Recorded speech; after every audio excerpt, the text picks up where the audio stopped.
Hey, coaches, Jeff Hill, and you can see none other than Mr. Jonathan Gelfand, who is with us today. The purpose of this call is for a continuation of our Coach CEO Forum. And while traditionally we've had several coaches that have joined us, we thought that it would be really insightful if we had Jonathan join us and give us a bit of an update on what is happening in really the legal world as it relates to our industry, and specifically the Beachbody, and from a high level all the way down to who we are. So we're going to take the next 15-20 minutes, and we get to sit at the feet of Jonathan Gelfand. Everybody's dream. Everybody's dream, I know. So anyway, Jonathan, thanks for joining us. We know it's kind of a busy time, but we appreciate it.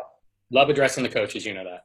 Well, so you are our Chief Legal Officer, but for most people, let me just say this, you've also been with Beachbody for, I believe, about 11 years, so a long time, so a lot of institutional knowledge, a lot of progress. But what do you really do? It's interesting. Carl says that to me almost all the time, too. What do you really do here? So I'm the Chief Legal Officer, so at the highest level, we are a $1 billion annual company. So as you can only imagine, there's a lot that goes on. A lot of deals that are happening, a lot of protection that we need, and just truly making sure the moral compass and the stewardship of the company from all the way, starting at the board level, all the way down to every level. So at its core, it's running the legal department, and we have almost 20 people in our legal department alone, which includes obviously the compliance team, which directly interacts with the coaches and all those elements. In addition to that, I also, I'm Senior Vice President of Business Development. So as new deals are coming in, or when we want to expand into a new area, should we do corporate wellness? Should we look at all these different things that we're constantly analyzing, how to bring it in, how to bolster the coaches, new workouts, all these exciting stuff that we do with Beachbody On Demand. In addition to that, I also oversee our security department, which is both physical security as well as cybersecurity. Coaches trust us. They give us a lot of information. The customers give us a lot of their very sensitive information. And we have the duty and obligation to let them know that they're safe in doing so. Big responsibility. Another area that I oversee is our government affairs. So every year I devote a lot of time to meeting with the regulators, whether it's spending time in DC, whether it's going up in Sacramento and some of the different state capitals, because there's a lot of misunderstanding about what direct response is, and even more so what network marketing is.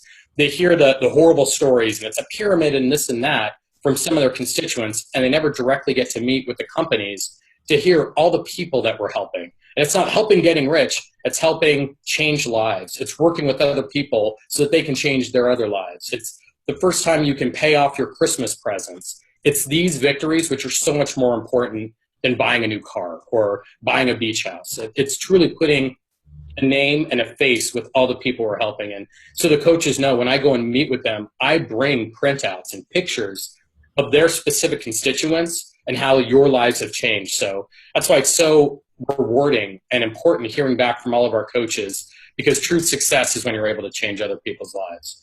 It's also important I go up and I meet with our different attorneys general. The state side, there's a lot of activity as well.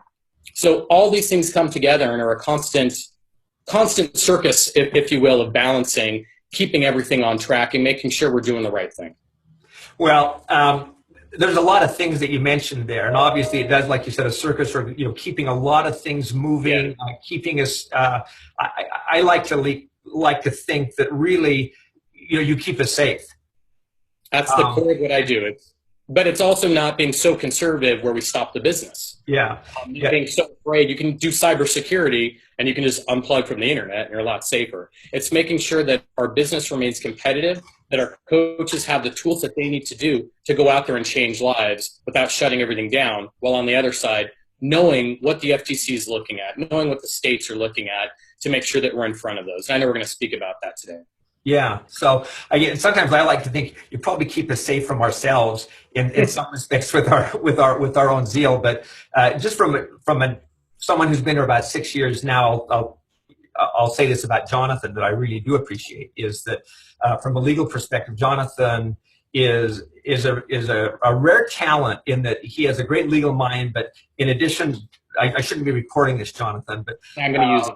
But seriously, a great legal mind, but he also balances it with this great sense of business development and looking for opportunities and figuring out how things can't happen, but trying to figure out how do we make it happen. And I think that's a rare a rare ability, and I appreciate that in you. Well, I'm flattered. I think one of the other important things I'm able to do personally for Jeff is, even though Jeff is a closet lawyer, he can be such a marketer and not ever have to admit his law degree when he doesn't need to. So, well, I just took the best of it and then ran fast, away. Anyway, so let's jump back into this, because one of the things that you said that you do in addition to meeting with attorneys general and different organizations is you do meet with individuals at a federal level. And sometimes, whereas a coach thinks, well, this is just Beachbody, there are some regulatory forces, organizations that have oversight. Why don't you give us a little bit of an update on what's happening at that level? We have a new administration. Does that impact us? How would you evaluate that? Yeah, most people don't know, but there was an interesting presidential shift that's been happening. And a lot of people are still wondering what's going to change. President Trump has been in for a month, and it's already been an interesting month, to say the least, regardless of which side of the aisle you're in. A lot of people are wondering what is and what isn't going to change. Obviously, he's very pro-business. He knows about and has actually been involved with network marketing. That's a plus for us. On the other side of it is you have the large bureaucratic institutions like the FTC. And at the FTC, things don't widely swing back and forth. They have a mandate to protect consumers, and they're going to continue to do so. Now, right now, there's usually 5 directors, commissioners up at the FTC. 4 of them are vacant right now. We truly have one director right there.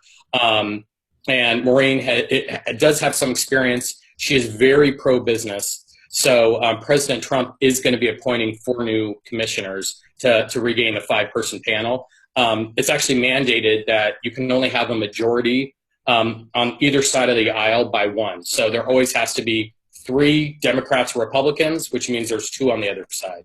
So he will be appointing 2 more Democrats and 2 more Republicans. We're really going to have to see how it shapes up.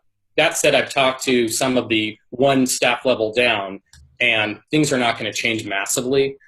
They still have a mandate to protect, and they're still going to do so. So I don't see a massive shift happening. They're not going to suddenly say regulations don't have to be enforced anymore. We know what we need to do. We know some of the basic tenets of making sure that we stay on the right side, not just legally, but in public opinion, because we see what happens when other people are able to control the message, and suddenly John Oliver's doing a take on it, and you see these things come out in the press.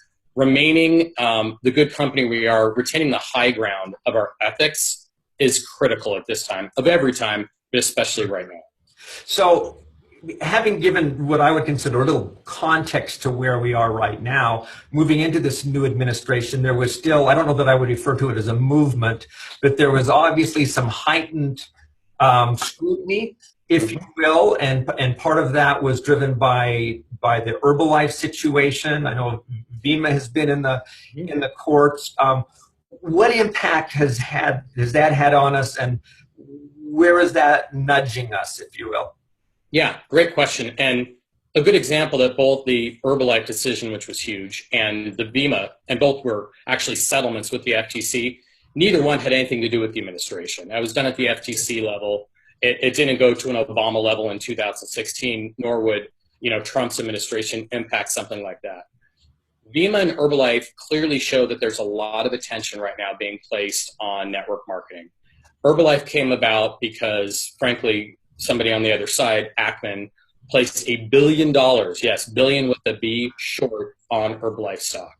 So imagine if you put $1 billion bet against a company, you're going to go to any length to take that company out and recoup your investment.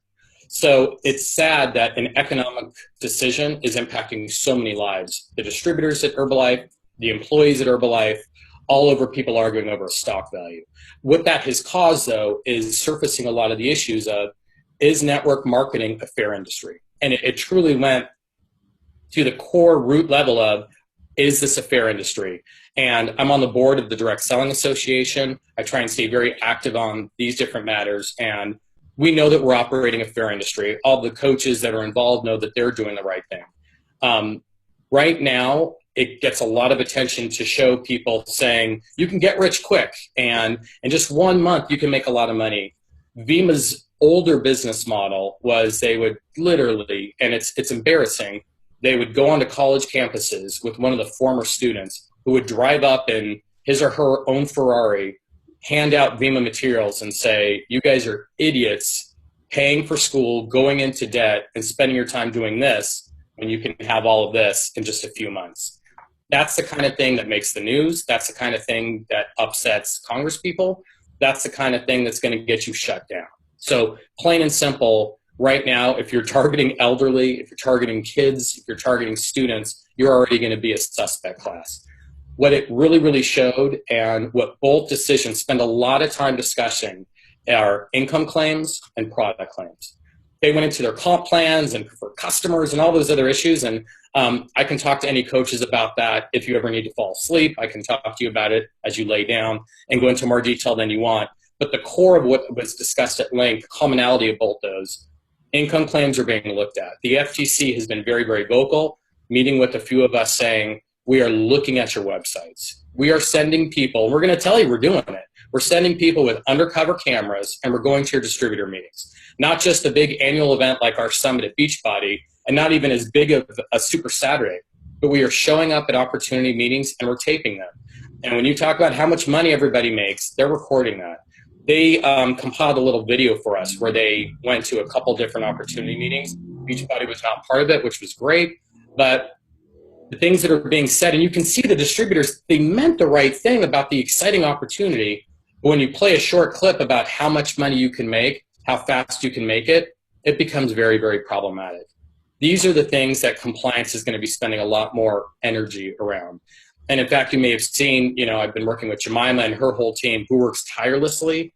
They're going to be a lot more active on how they're reviewing websites. We have the ability of being a little bit in front of it. When we met with the FTC, we also met with TINA. And for those that don't know TINA, it's a independent, they're a nonprofit charity that's a watchdog. They're a consumer watchdog, so they always have the high ground. They don't make money. They're just here to protect consumers. The FTC said with the head of TINA, Bonnie was standing next to them at the time, saying this is our main feeder system for complaints. TINA has the resources to find the problems. They send them to us, and we're going to enforce them. TINA then said, we're looking at two things through network marketing, and we're going to be very aggressive. We're looking at product claims, and we're looking at income claims. And it's not just the statement of, wow, I made another $1 million doing this opportunity. This is amazing. It's also pictures of a boat or a new car or the lifestyle. It's the quit your job. It's the more than I could ever dream of. All of these statements, they're putting right in front of us saying, if you don't qualify it, if you don't show that it takes really hard work and that some people don't make anything, and that if you're doing this just for the money, some people it takes years and years to achieve success, you're going to be in trouble. So they're really on the forefront of that. I think where Beachbody has the advantage is that, we show people, if you want to get in shape physically or financially, it takes time, it takes discipline, it takes work. We're helping people. We can change lives without talking about how everyone's a millionaire, because we know that's not the case. So if I'm a coach right now listening to this, I might go, okay, am I doing this right? Great. Yeah. Type of a thing. And is someone looking over my shoulder on this thing? Should I be scared, about this? How would you respond to that? Yeah. Fair question. I would say don't be scared. I would say be proactive. So let me break it down into two things. One is, what do leaders do? And then what should you do for your own approach?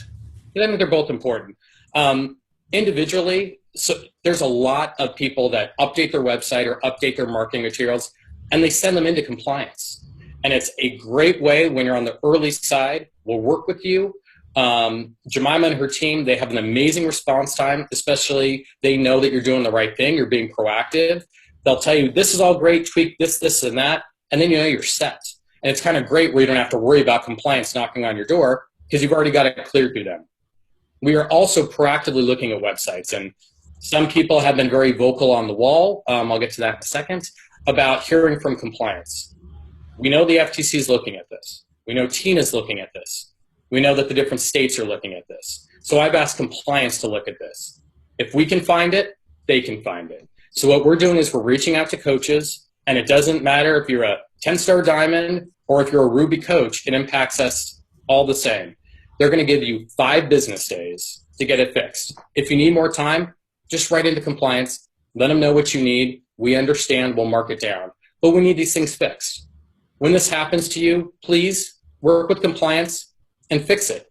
We're not here to be onerous. We're not here to be the bad guys. We're here to fix problems before they become big problems. When this happens to you, please don't go to the wall and blast compliance. That doesn't help anything. If you have an issue the way compliance is handling something, call into compliance. They'll talk to you about it. If you have a concern, call me. I'll talk to you about it. We always want to be fair. But that goes into the leadership element of it. When you're seeing your team's materials and you see a claim about, wow, I was able to buy a car in 3 months, I have more money than I ever imagined, you know that's going to be a problem. Imagine, if you are an expose news agency, what that little clip would look like. So please reach out to your team before compliance does. Help be a leader. Help reinforce this. If they call you and complain that compliance actually needs them to change some materials, support compliance. We really, really need the leaders to take that stronger leadership role, and we all need to work together on this. It's really, really important. Can I just interrupt for a minute, Jonathan? Because I think the piece on this that sometimes it's easy to lose context, as you're an individual business owner, and you need to, I like the terminology, helicopter up and look at this. Yeah. Say, honestly, we're partners in this business, and to your example of the one distributor from VEMA, it was that one individual, or maybe there were more, but that put everything at jeopardy. And so this is a team. We don't normally think of compliance and legalistic things as team, but there really is a piece here that is team and leadership from the standpoint of protecting the goose on this, because we're looking out for each other in this endeavor. Yeah, and just to show the kind of table stakes at play here, and because you raised VEMA, what they did with VEMA is they walked into VEMA's corporate offices with armed marshals. They gathered all the employees in the lobby, and they said, until further notice, you're all terminated. They took all the servers, they took all the laptops, and they froze all of the accounts of the founder of the company and, as you pointed out, the top distributor. They froze all activity until VEMA was able, weeks later, to go back to court and try and defend itself. It's been a long, horrible process that VEMA went through. Now, that's an extreme situation, but it's the most recent activity we saw where the FTC is going to come in and they're not playing around. So I know a lot of times when we say these things could happen, we sound a little bit like Chicken Little about the skies falling. These things are happening now. We need to be on our guard, and we need to do things the right way while still having a very important, impactful business. Yeah, and so again, if I'm sitting back here listening to this call and going, boy, this feels heavy, and my painting on it would be, it's serious, but the great part about it is we're trying to be proactive about it so that we never, we never get there. So as a leader, I guess my invitation to you, and I'm sure Jonathan's would be as well, is that, this is a thing to be aware. You're protecting your business. If you don't know, just simply ask the question. Exactly. It's just that easy. Don't hide from it. Ask the question so you can be better informed, and it will be good. It will be good. And again, if I painted the, oh my gosh, we're about to get frozen and shut down tomorrow, that's not the case. We go to great lengths, and I do a lot of lobbying and proactive outreach to make sure that, we are actively talking with the FTC. We're actively talking with the states. We don't run and hide where we're a target. We have an open dialogue, and we talk about things. So I think they truly understand the ethos of what makes a Beachbody coach different and special. And we don't lead with the money. We don't lead with the get-rich opportunity. We lead with the genuine helping people change their lives for the better.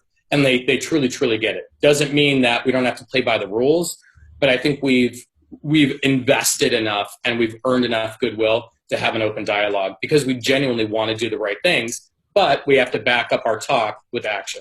Yeah, I think, Carl just came back from the CEO conference with other DSA, direct selling market company leaders. And I think, he walked away there almost with the sense that in some respects, we're the gold standard that people look to. That doesn't put us, make us, complete in safety, but I think it's just one of those things that says, hey, we're doing a lot of things right. Okay, so Jonathan, we've got about 6-7 minutes. We want to wrap this up if we can. So we recently just had a CAB meeting, and we talked a bit about policies and procedures and some steps that they encouraged us to take and that we feel like are appropriate to take. Can you share that? Yeah, and way to promote how exciting it is to be honored to join the CAB so that you too can talk about policies and procedures. It's the highlight, I understand.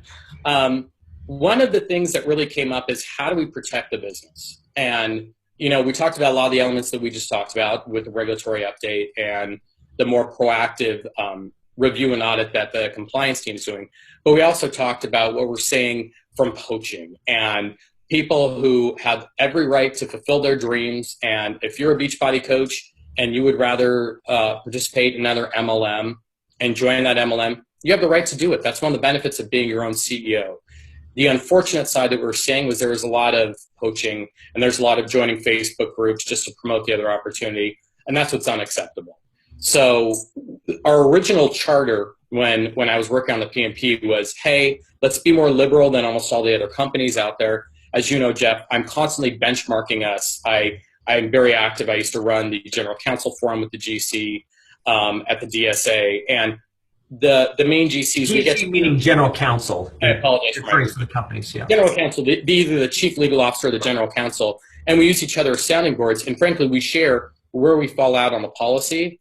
And we were always on the far liberal side that would make fun of us as the California company by having a pretty open policy regarding participating in Beachbody and another MLM at the same time.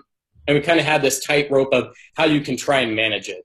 Yeah. Frankly, we've recently seen it just isn't working. And our coaches who are working really, really hard, building a downline, doing the right thing, they were being the victims of this. So we proposed a change to the CAB. The CAB approved it. And are you okay with me sharing it here? Do we do the breaking news? Yeah, I think we do. All right. This is not posted yet. But those of you that got to enjoy instead of suffer through a talk on the legal and regulatory, hopefully this is a benefit of it. So you're the first outside the CAB to hear about this. We're about to post a new PMP that has an important change, and it changes the non-solicitation and participation in another network marketing opportunity. Effective March 15th. So coaches have between now and March 15th. If you're in another network marketing opportunity, you have to choose.